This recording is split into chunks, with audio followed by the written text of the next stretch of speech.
Hello. Hey. Allison and Liz here. Hey, Welcome. Outer Circle. Welcome. Yes. So Allison, what do you want to talk about today?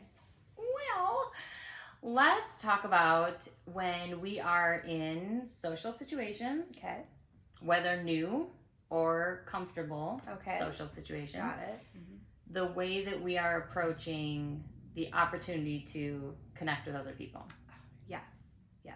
Okay. Does that make sense? Yeah.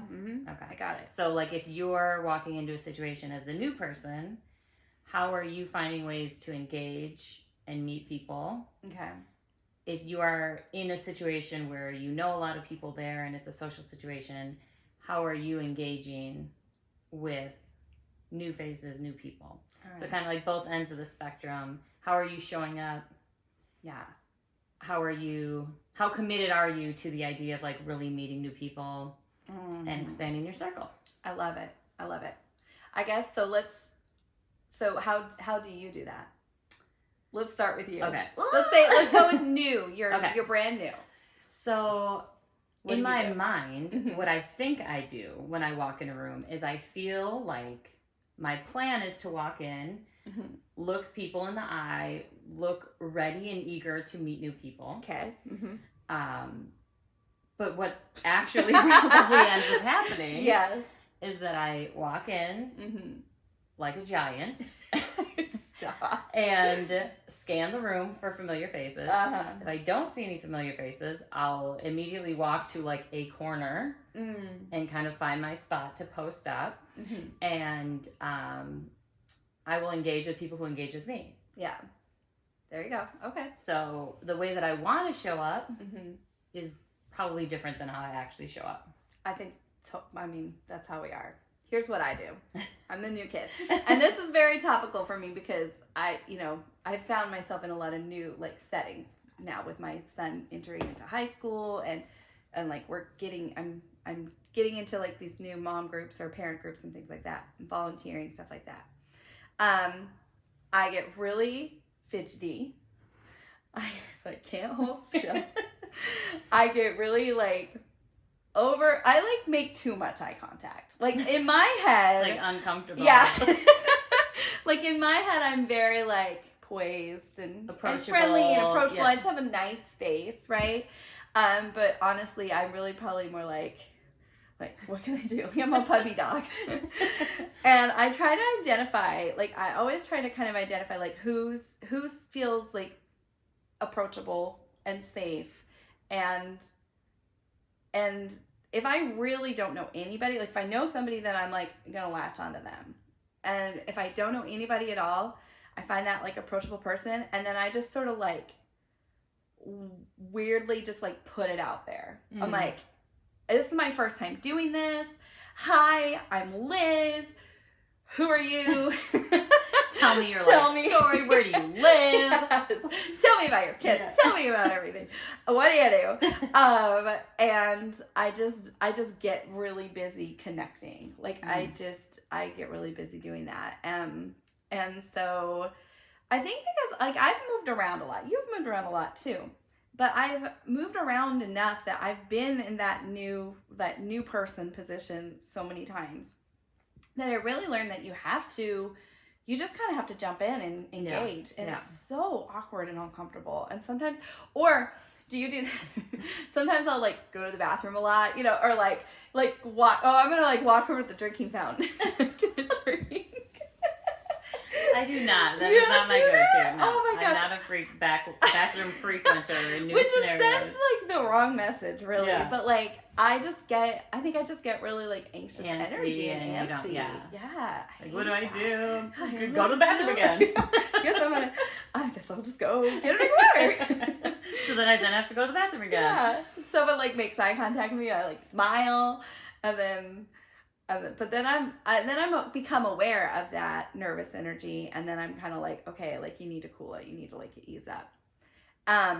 So that's me in a new position. It's hard though. I think being brand new somewhere or approaching a brand new social situation, especially where you don't know anybody, or maybe you know people kind of, it's very anxiety producing. It's very intimidating. Yeah. And so then on the flip side, because I know how anxious I get, or I know how that feels, when I'm the more experienced person, I very much see it as my role to like welcome someone, to make sure somebody isn't lost, isn't confused, knows where they need to be, knows who they need to talk to. Like, I take that upon myself. Yeah, to go like above and beyond to make them feel, because you're like, I don't want anyone to feel like how I feel in social situations. Yeah, because when I'm that person, when I'm that new kid, I just want someone to like step in and tell me what to do, or show me where to be, or you know what I mean? Like, I want that person for myself. So I always try to be that person for other people. And tend to make, I mean, probably the opposite end of like that nervous energy is like overly welcoming. Come over to my house. Yeah, please. Thank you. Yeah. I would thank people for coming to parties that weren't mine. So glad you came. Like, I wasn't even the host. I'm like, thank you so much for coming. Can I help you find the bathroom? Can I help you do this? And they're like, I don't even live here. Yeah, they're like, who is this lady? But I think it has a lot to do with like how I believe community is built, and what our like role is with relating to other people. You know what I mean? Yeah. So I think that's why I do all this work. Yeah. And it is, especially if you do move around a lot, or have like, you realize like you don't get relationships, like you don't get friends by not putting yourself out there, like and understanding that you're gonna go through, like, you have to put yourself out there a lot. Like, it's not like the first 5 people I introduce myself to are gonna be my new best friends. Like, it's a lot of like maybe a little bit of rejection, maybe just like not fitting in, maybe not vibing. Yeah, or kind of like finding like, I usually connect with someone right away, but time reveals that maybe that's not my kind of person. You know what I mean? Like you do kind of have to trial and error it a little bit. Yeah. But you absolutely don't get there if you don't connect. Right.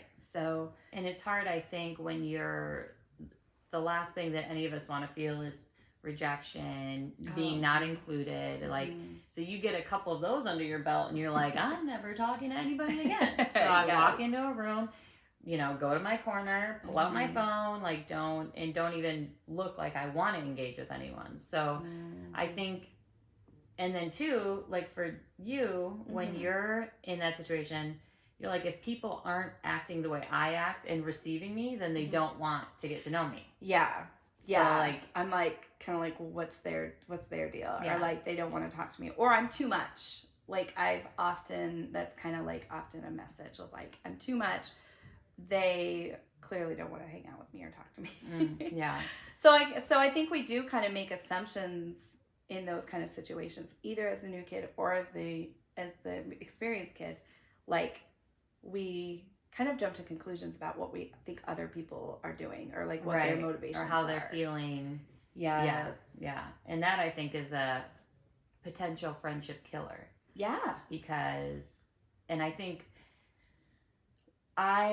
when I approach new situations, I already know, like, being tall, having purple hair, dressing kind of like weird, having, a mixed family. Like, I already know these things are like, I don't want to say strikes against me, but like, I know that I'm not everybody's person. Like, just walking in the door. Like, these are the messages I'm telling myself. Like, not everybody is going to be into this.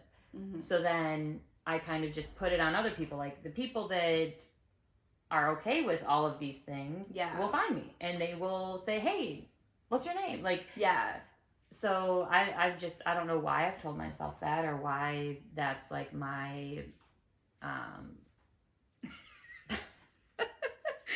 just flippy floppy.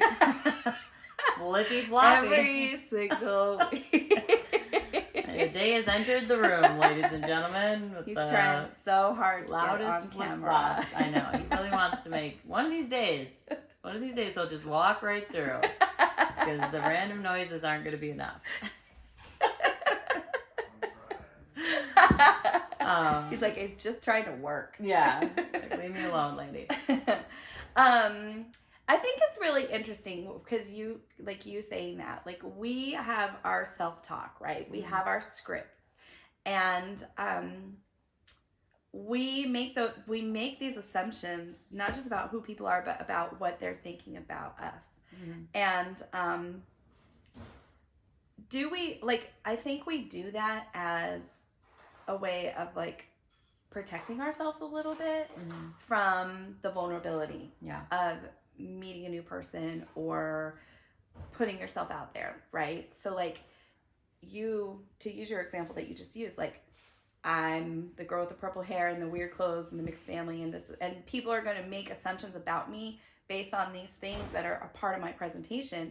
But it's also kind of like, if you're prepared for that, like if you're kind of preparing yourself for people to make those assumptions, you're already 1 foot out the door. Yeah. Does that make sense? Totally. And so that's really tough. I mean, those are hard things to kind of let go of. Yeah. My assumption is everybody knows what's going on and I don't.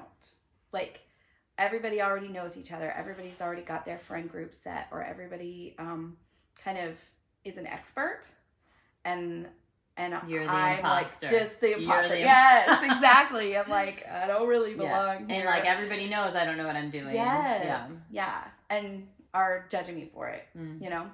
But it's obvious. I mean, like, in some situations, it's obvious I'm a new face, but like, it's like it's that self-talk that kind of gets me like antsy. Yeah.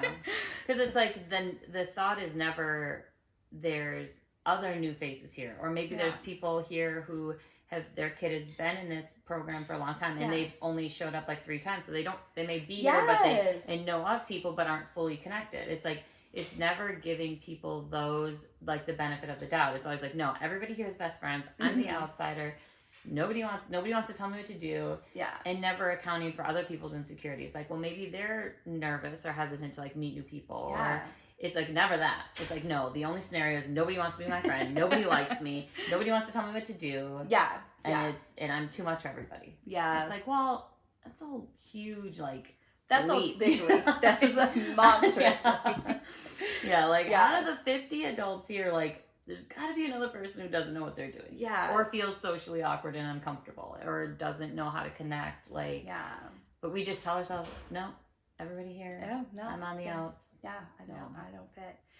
And I don't know, I mean, not everybody also sees it as their like moral responsibility. Moral is maybe not the right word, but not everybody else sees that their role is to function for everybody in that way. Does that make sense? Yes. Like, I overfunction for people socially because I feel like I have to protect them from all of these feelings that I don't like having. But like, it's not necessarily always somebody else's job. Right. Like, I don't necessarily, and I don't think everybody jumps to that conclusion.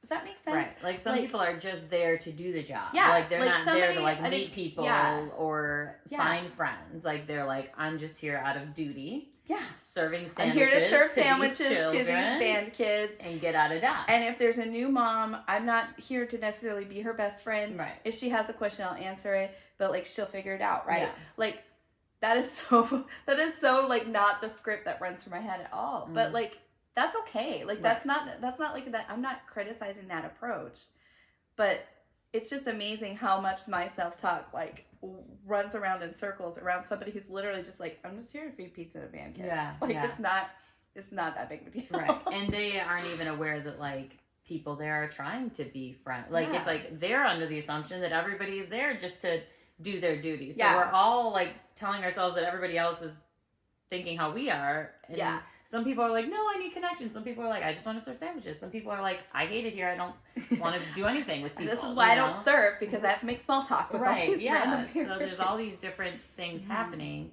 but depending on what our own self-talk is, that's how we interpret situations. Yeah. But I do think even the people who are like, I'm just here to serve, those social connections are really important. Yeah. Mm-hmm.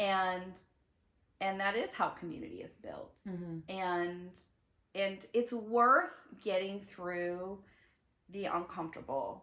It's worth like putting down your phone, just standing there awkwardly, because you you in those connections, in those relationships, that's where community is, you know, and that's where you do. And so it's like, if you do something once, it's totally uncomfortable, people don't respond to you the way you think they should, or you feel awkward or whatever, and then you just say, okay, well, I'm never doing that again. Yeah.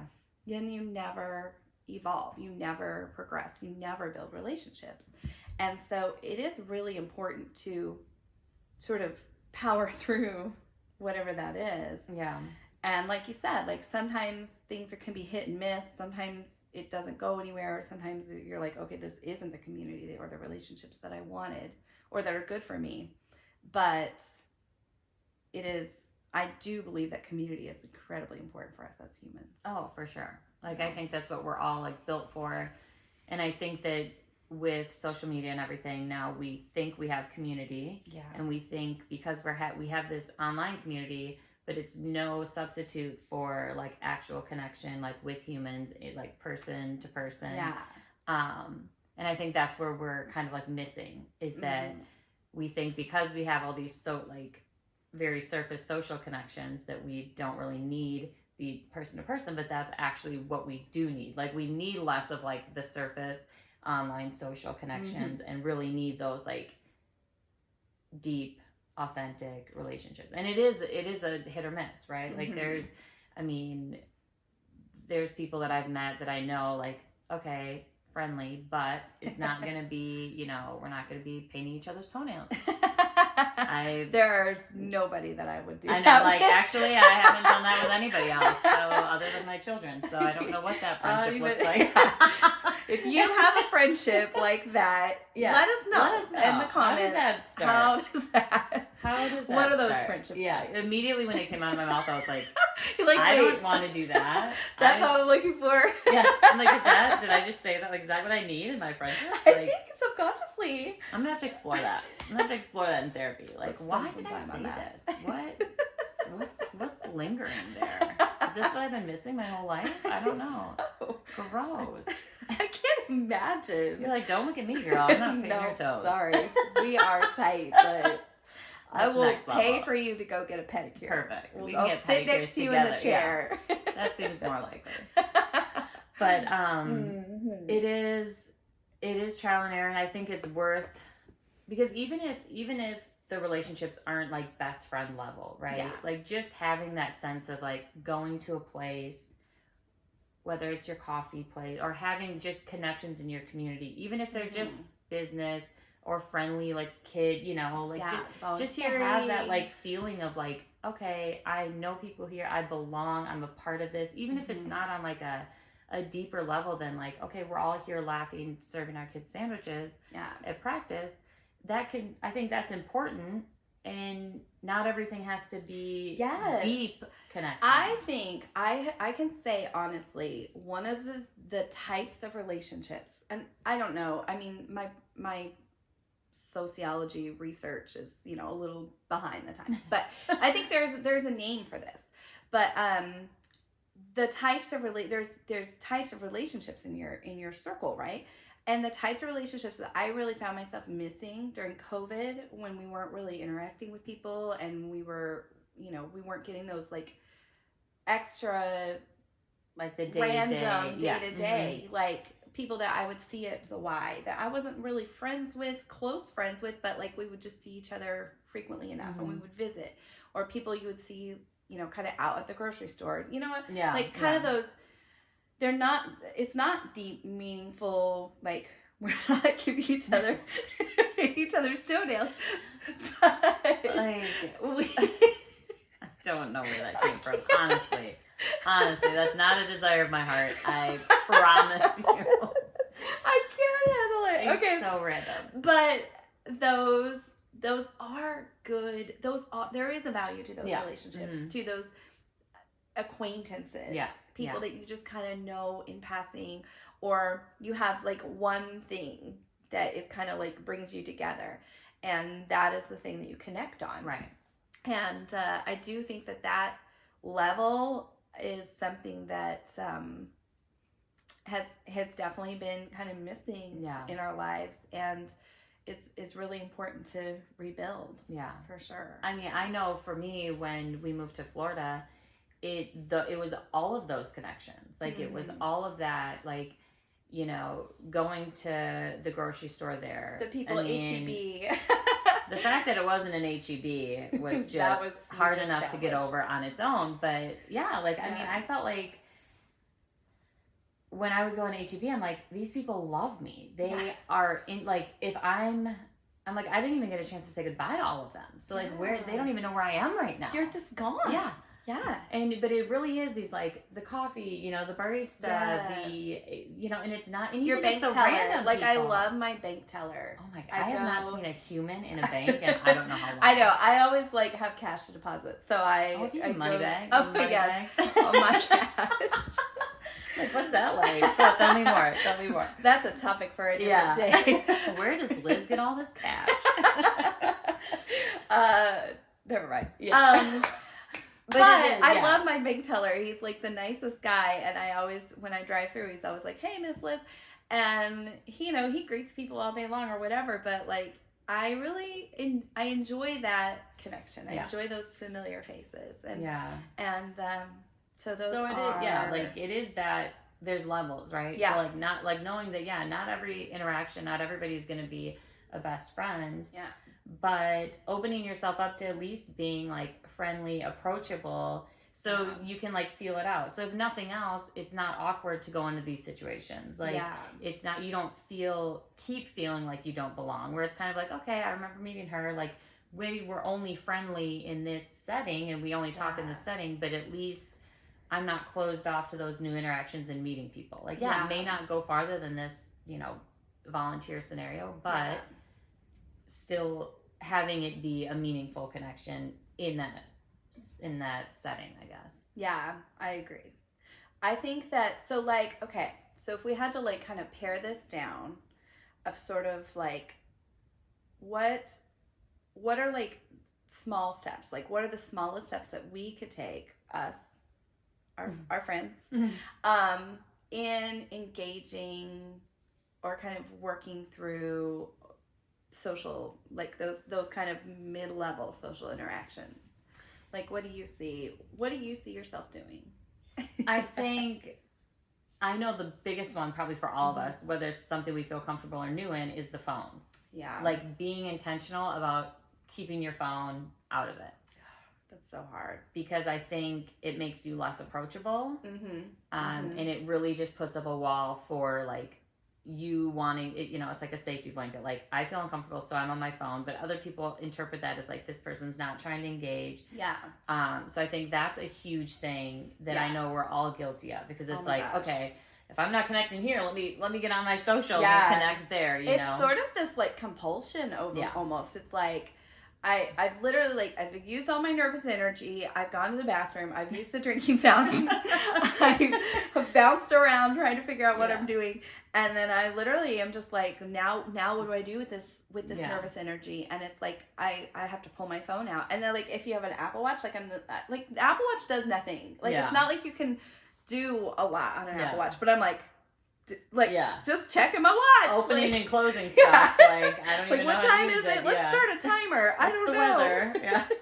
What are my rings? Have I closed any rings? No, because it's the first time I put this on today. I haven't even moved. Yeah. Staying attentive, being alert, making eye contact with people. Right. Like, I think that is a big one too. Yeah. It's just like making eye contact, having a nice face.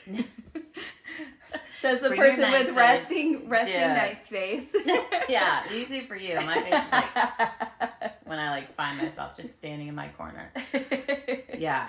But and just being open, just whether you're the new person or you're the experienced person, but just kind of like being aware of your surroundings and who is around you. Yeah. And really making that conscious effort, I think, to put yourself out there, but also to not make assumptions about the way that other people are responding to you as being something that's directly connected to you. Because I think that's a good one too.